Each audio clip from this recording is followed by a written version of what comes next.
everyone. So today I'm going to talk about my labor and delivery story. And I was induced actually to get the baby out because I was in a lot of pain. So let me just rewind. Like I said, I was induced on Tuesday, October 27th. I started getting this like really bad pain like on my gallbladder area, and it was like really bad. And that's like the first time I've ever experienced that. I've never had like a gallbladder attack before, and so I got really bad pain right there. And at that time I didn't know it was my gallbladder. Now I know, but that's the first time I went to the doctor on Tuesday, October 27th. And when I went there, well, I went to the emergency room, to the triage center at my hospital. And when I went there, the pain wasn't as bad. So I would say it was like a level 2 or 3 maybe. And I was tolerating it. But they ended up sending me home. And they said that maybe it was due to like muscle spasms, or maybe the baby was just too big and just try to relax, and like it'll go away. So I got sent home. That was on a Tuesday.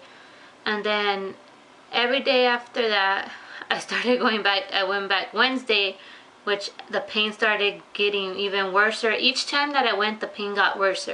So by the 4th trip to the triage center, like they finally decided to keep me. On the 3rd trip, like the pain was really unbearable. I was in tears. It was like a constant pain too. Like it wouldn't go away. Like it wasn't like something that like it would come back and go, come back and go. No, it was just constant there, like the whole time. It was horrible. Like I just think back to it and it's like, oh my goodness, I can't believe how like bad that pain is. And I couldn't even sleep. I couldn't even do nothing. Like I felt like I don't know, I felt like just the pain was never gonna go away. And they kept sending me home, and I didn't really know what to do, especially on the 3rd time. I was like, what the heck? Like so yeah, but on that 3rd time actually, when I did go, they did do an ultrasound, and that's when they finally found out that I had the gallstones. And they put morphine on me to take away the pain, which the morphine did help when I was at the hospital, and it took away the pain. And they're like, okay, how do you feel? And I'm like, oh, I'm okay. But once I left the hospital, like no joke, like 20 minutes later, the pain came back. Like the morphine wore off, the pain came back. They had given me Percocets to take home, so I was like, maybe I'll try that, see if the Percocet works. And it did nothing. The Percocet did nothing at all. Like I took them hoping that it would do something. And this 3rd trip, it was on a Saturday. Was it on a Saturday? Yeah, I think it was on a Saturday. And I actually went Friday around midnight and was there till Saturday. And then they ended up sending me home on like around 9 a.m. I think it was, or 8 a.m. just because the pain had gone away. But like I said, nothing helped. And after that, like 2 hours after I got sent home, I decided to go back because the pain just came back, and I couldn't even sleep. I couldn't even do nothing. I was tired. I was tired of the pain. I really wanted, like, I knew something else was wrong. Like I'm like, no, something else has to be wrong because for it to hurt this bad. I mean, I've had 3 natural births, so like I mean like natural, like I haven't taken the epidural. Like I've gotten Pitocin and stuff, but to speed it up. But like I've had them naturally, and I've put up through the contractions, and this even hurt way worse than that. Like seriously, at that point I was like, oh my goodness, please, I'd rather just have contractions than have that. And during the meantime, every time I did go to the triage center, I was getting contractions on the machine, they said. But they were not close enough, and actually I wouldn't feel them because this pain that I had from my gallbladder would overtake that pain. Like that's how bad it was. Like it overtook all my pain from the contractions. So yeah, and when I went back that 4th time on that same day, which was on Saturday around 1 o'clock, 1 p.m. I went back, and like the nurse, it was the nurse that was there was like, she was actually getting there when I was leaving the first time, so she actually saw me, and then she's like, oh, so you're back. And then like she was really being like a bitch, like really, like she was getting on my nerves. Like she was like, well, what did you eat? And I'm like, I literally did not eat anything, because she's like, with gallbladders you can't eat anything because it'll give you an attack and da da da da. And I'm like, I didn't eat anything that should have gave me anything. I was like, I haven't even really eaten anything. And I think I had eaten a salad, but I already was feeling the pain even before the salad. The only reason I ate the salad was just so that I could take the Percocet, hoping that the pain would go away, because I didn't want to take it on an empty stomach. And I only ate a tiny bit of it. So yeah, but she was being, like I said, like she was like, oh, let's see what the doctor says. He's probably gonna say the same thing. Like, so at that point I was like, I felt hopeless, because I'm like, oh my goodness. So like, was there no point of coming back? Am I supposed to tolerate this pain? Like really, like I cannot tolerate this pain. Like I was like ready to cry. I didn't know what to do. Like I'm like, oh my goodness, are they ever gonna help me get rid of this pain? Because it really hurted that bad. And then anyway, so I go on, and that doctor was like, whatever. I mean, that nurse, she was being whatever. And then the doctor came in, and then he was like, you've been here a few times already. I was like, I know, like it hurts so bad. Like seriously, I don't, like it just hurts. It has to be something, like I don't know what it is, but like seriously, that's how much that pain hurts. And then that's when he decided that, and he knew now that I had a gallbladder stone, so he's like, you know what, let's take out some blood from you. And then they decided to do a MRI, I think it was, or it was one that supposedly is not dangerous to the baby. But I guess since they had taken out my blood a couple of times even before then, I guess they when they looked back at the stats, they realized that something about one of my blood things, I don't know what it was actually going up. So they knew something was kind of wrong.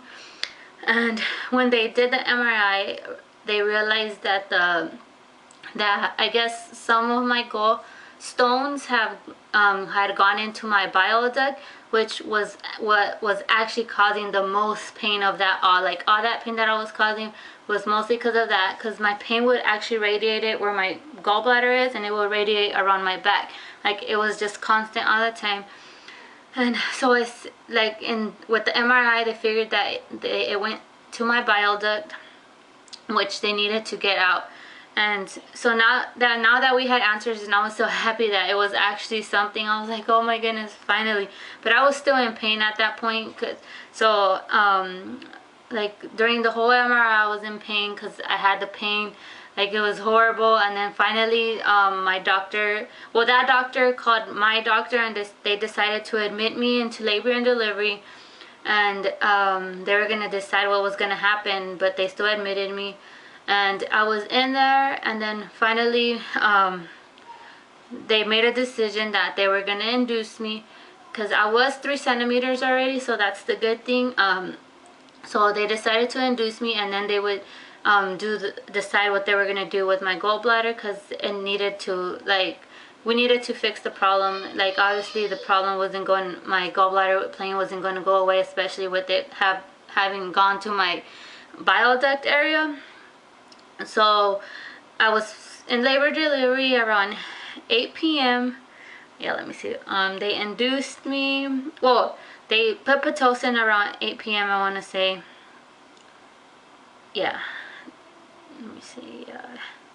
Yeah, around 8 p.m. they gave me Pitocin, and even every 4 hours, I was in labor delivery, they would actually put morphine in me, because the pain would come back from my gallbladder. Morphine was the only thing that could actually control my gallbladder pain, and it would go away for that time. But once the 4 hours, or even maybe sometimes less, my pain would just come back. So every 4 hours they would have to put me on morphine while on Pitocin.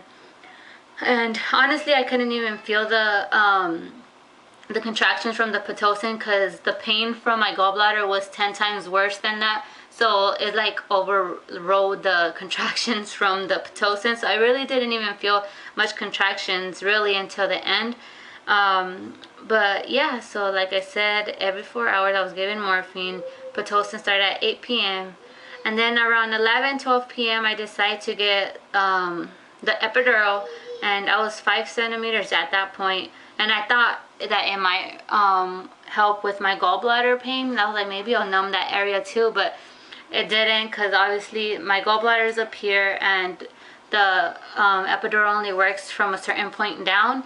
So, but at least I wouldn't feel the contractions, even though I wasn't feeling them yet, but they were not strong at that point yet. But I was 5 centimeters when I put it on, because I was like, I ain't about to feel 2 pains at once. Hell no. Like, just give me the epidural. They gave me the epidural. I was feeling good. I was getting morphine at the same time, so I wasn't feeling no pain no more. Like, I was so happy, because you guys don't know, like, for literally since October 27th to now, it's Halloween, it's like I've been feeling that freaking pain that wouldn't go away, and they would keep sending me back home. It was horrible. Like, I was just happy not to be in pain finally. It was like, yes, like, we were doing something about it, which I was happy about. And yeah, so, and then pretty soon I was gonna have the baby after that, so it was crazy. And okay, yeah, so that was that. And obviously I didn't feel anything for the contractions, because I was on the epidural. And around 4:30 a.m. I started to feel lots of pressure, and I started to actually feel contractions. And I called my nurse, and I'm like, I think I feel contractions, like I'm starting to feel the contractions. And she's like, are you sure? I was like, yeah, and I feel a lot of pressure. And then she goes and checks. She's like, oh yeah, the baby's right there, but don't push please, because the doctor's not here. And then, but at that point I couldn't even, I don't know, I didn't feel it enough for yet to just push it out, because believe me, when you're in natural labor, you can't even wait for them. If they tell you don't push, it's like, what, are you crazy? Like, no. But since I was on the epidural, I could wait. So the epidural lady came in and upped my epidural a little bit, just so I wouldn't feel the contractions that I was getting from the pressure of her wanting to come out and wanting me to push. So she upped it a little.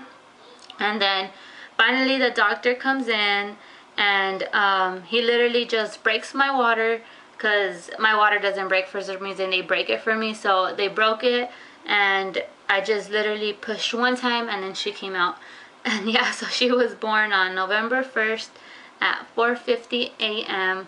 and yeah, so it was like a really crazy like story. Like, and then after that, obviously, like, it's not part of my labor and delivery story, but after I had the baby, I had to get my 2 surgeries. I don't know if you guys want more explanation on that, but after that, not right immediately after that, because I had her on Sunday, like I said, 4:50 in the morning, and I didn't get my first surgery, I think it's until Tuesday, I want to say, no, Monday. I think it was Monday. And then the other surgery was on Tuesday, which everything came out perfectly fine, which I'm glad. I have no more pain. I'm pain free, thank God, because seriously, I could not take that pain no more. And I have the baby girl now, which is so crazy. Like, it just, this happened just in a crazy way. Like, she came, obviously, because I got induced, but she wasn't supposed to come, but she's still here now.